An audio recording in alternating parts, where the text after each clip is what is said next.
Uma seita perigosa, é isso mesmo, nesse mundo, nessa realidade de tanta confusão, o que não falta é problema na área de religião. E falando sobre essa questão, eu sei que muita gente, de fato, tem tido dificuldades e é uma verdadeira loucura esse negócio, né? Porque já vi pessoas perderem os seus bens, pessoas serem manipuladas, pessoas serem feridas de uma maneira muito intensa, muito complicada, porque acabaram caindo numa seita e uma seita perigosa. Como é que a gente lida com isso? Eu nunca me esqueço de uma ocasião onde eu, de maneira assim, tomando um café ali com amigos, eu, de modo assim, desatencioso, fui ali adoçar o café e veja só o que acontece, eu derramo um monte de sal no café e depois aquele negócio, o café fica intragável, porque você faz uma mistura indevida. Um conhecido meu viajou para um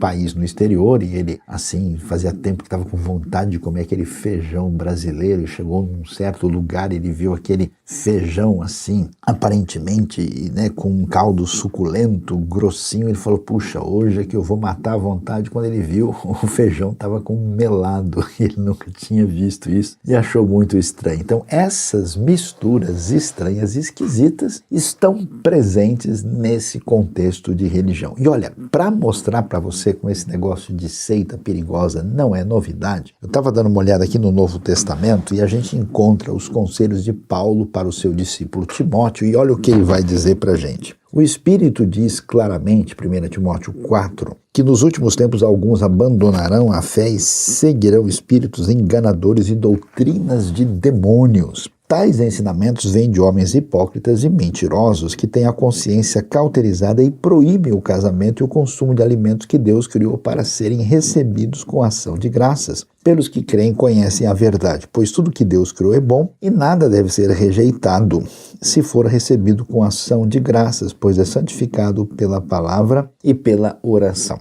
Então, talvez a gente nunca, assim, pensa de imediato, né, que esse fenômeno de religiões esquisitas e coisas assim meio fora do minimamente razoável, como se isso fosse um fenômeno só dos nossos tempos. Se você ler o Novo Testamento, estudar com atenção, você vai ver que o tempo todo o texto bíblico está falando, olha, cuidado com o pessoal que é místico demais, cuidado com o pessoal que é legalista demais, cuidado com o pessoal que só se preocupa com o ritualismo, cuidado com as pessoas que manipulam o poder religioso, cuidado com aqueles que são elitistas, achando que eles têm uma gnose diferente. E o texto chama a gente todo o tempo para avaliar os líderes, as propostas, as mensagens à luz do bom senso e do ensino da palavra divina. Então, olha só que coisa complicada. Como é que a gente descobre que estamos diante de uma seita perigosa? Esse texto de 1 Timóteo ajuda bastante. Mas vamos lá. Quando a gente fala em religião, a gente fala numa proposta decorrente do encontro de uma determinada comunidade de pessoas na história com o que a gente chama da experiência ligada ao sagrado. Quer dizer, como é que a gente interpreta essa realidade que vai além, né, do contexto do mundo sensível e nos permite experimentar algo que vai além do elemento imediato e como é que isso se relaciona com a nossa vida. Então, historicamente, os seres humanos sempre tiveram essa percepção, essa sensação de sagrado. Então, as religiões sempre tiveram uma maneira de falar sobre o divino, falar sobre o sentido da vida, falar sobre qual é a razão de ser depois dessa vida, falando sobre a relação entre as pessoas, falando sobre como lidar com a realidade mediante uma proposta positiva de construção das coisas a partir de uma perspectiva que envolve algum tipo de fé. E quando se constrói uma religião, digamos assim, ela é mais organizada e mais ampla e trata das questões com uma amplitude maior. Uma seita é diferente, uma seita ela vai por um caminho que, via de regra, é bastante problemático. Olhando para o texto, o que é que a gente vai descobrir aqui? Primeira coisa que o apóstolo Paulo menciona aqui é a origem do que está acontecendo. curiosamente, ele vai nos dizer que nós temos muitas seitas perigosas que são derivadas de pessoas que abandonaram a fé pura e simples em Cristo Jesus. São pessoas afastadas, né, da fé inicial e que fizeram, digamos, uma mistura estranha, como o meu café com sal ou com o feijão melado para o gosto de muitos. Então, o que essas pessoas fazem? Pegam alguns elementos do Evangelho aqui, algumas ideias lá, e vão misturando meio do jeito que bem entende, e assim aconteceu nos tempos do Novo Testamento, e hoje isso também é uma realidade.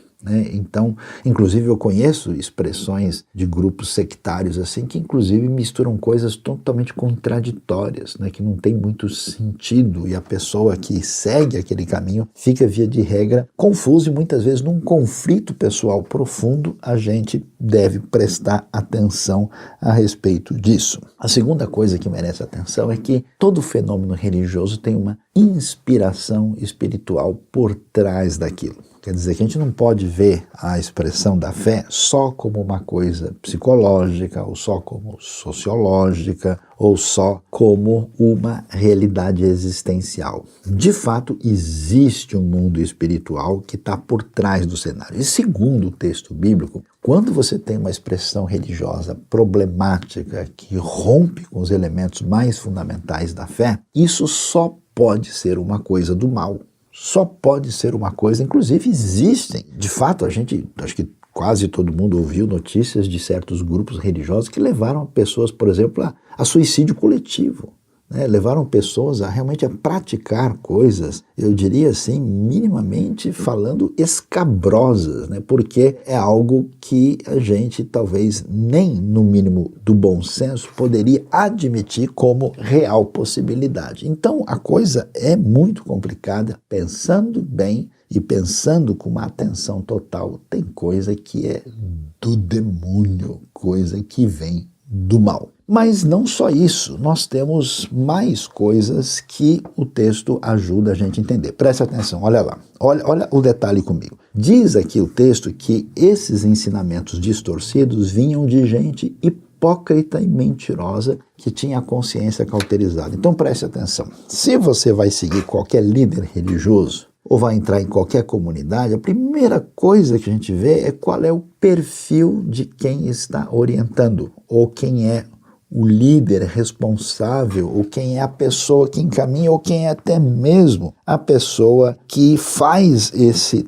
trabalho ali. Aqui o texto diz, tomem cuidado porque existe gente envolvida no ambiente religioso que é caracterizado como gente que está mentindo, vivendo de uma maneira hipócrita e que a consciência já não sente nada. Então preste atenção. Via de regra, pessoas que lideram uma seita são pessoas que escravizam as pessoas que estão sendo lideradas por eles. São pessoas que dizem uma coisa e vivem de uma maneira completamente diferente. São pessoas que se aproveitam dos seus seguidores. Não é gente que está doando de si para o próximo, mas que está tentando de alguma maneira fazer mercado e comércio das pessoas que estão sendo dominadas.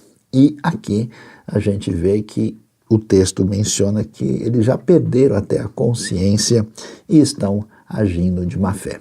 Qual que é o problema de muita gente? É que por temor a Deus e às vezes até receosos de serem prejudicados espiritualmente, essas pessoas têm receio de questionar com sinceridade, bom senso e com base na verdade bíblica aquilo que se apresenta como fenômeno religioso dessas pessoas. É muito importante. Jesus diz que a gente tem que ser como pomba, mas também tem que ser como serpente. A prudência, o exame, a atenção, esse discernimento é fundamental para que a gente não tenha uma experiência terrível, dolorida e muitas vezes fatal. Mas tem mais coisa por trás desse cenário que a gente vai descobrir aqui.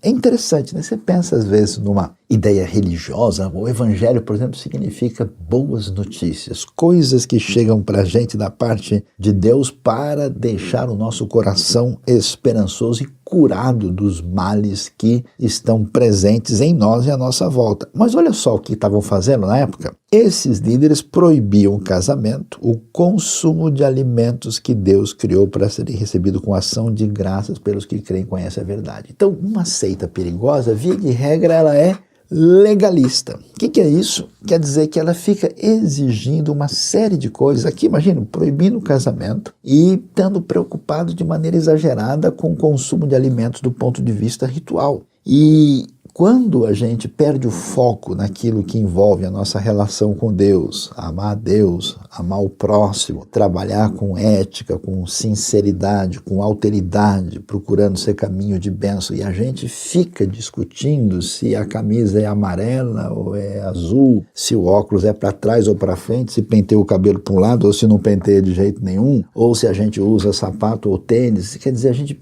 perdeu completamente o sentido da coisa. Então, uma seita perigosa, ela usa esses elementos legalistas como uma maneira de aprisionar as pessoas debaixo de uma liderança que não se justifica. É um caminho problemático e indevido que nós vamos observar aqui. E, dessa maneira, o que acontece? Imagina o que é a pessoa receber a direção de uma liderança que, inclusive, proibia que eles viessem a se casar. Quer dizer, a pessoa não escolhe, a pessoa não vê se ela ama alguém ou deixa de amar, se isso tem a ver, não, ela está sujeita à determinação religiosa. Então, uma seita perigosa, ela bloqueia o caminho das decisões pessoais e decisões responsáveis que as pessoas devem ter. Elas entregam. Eu já vi ambientes religiosos que até com quem a pessoa vai casar é escolhido por aqueles que determinam isso. É uma verdadeira loucura. Não faz o mínimo sentido, né? A pessoa acaba se anulando em favor de uma seita. Já vi pessoas, inclusive, parar no hospital, já vi gente realmente desmaiar, já vi gente entrar numa crise de saúde, tudo dedicado a uma organização que certamente não tem legitimidade do ponto de vista do bom senso e do equilíbrio de uma fé que abençoa as pessoas. E, curiosamente, o texto vai dizer para a gente uma coisa significativa, né? Veja que uma expressão de fé saudável, ela liberta a pessoa, ela cura a pessoa, leva a pessoa a querer amar a Deus, a abraçar o mundo, a fazer diferença, ela torna as pessoas parecidas com os discípulos no livro de Atos. Quando a gente vê aqui, né, que essas pessoas, eles estavam rejeitando os alimentos, e o texto diz, ó, tudo que Deus criou é bom e deve ser recebido com ação de graça e são santificados pela palavra de Deus e pela oração. Numa seita perigosa, você perde, sabe o quê? A alegria. Você perde a capacidade de celebração. Você tem uma expressão religiosa aprisionadora das emoções em nome de uma suposta doutrina, de uma suposta verdade manipulativa e emocionalmente destrutiva. Então, em vez da gente tentar estabelecer rótulos e colocar aqui uma coisa tal, acusar e dizer isso A ou B, o importante é você entender como esse negócio funciona.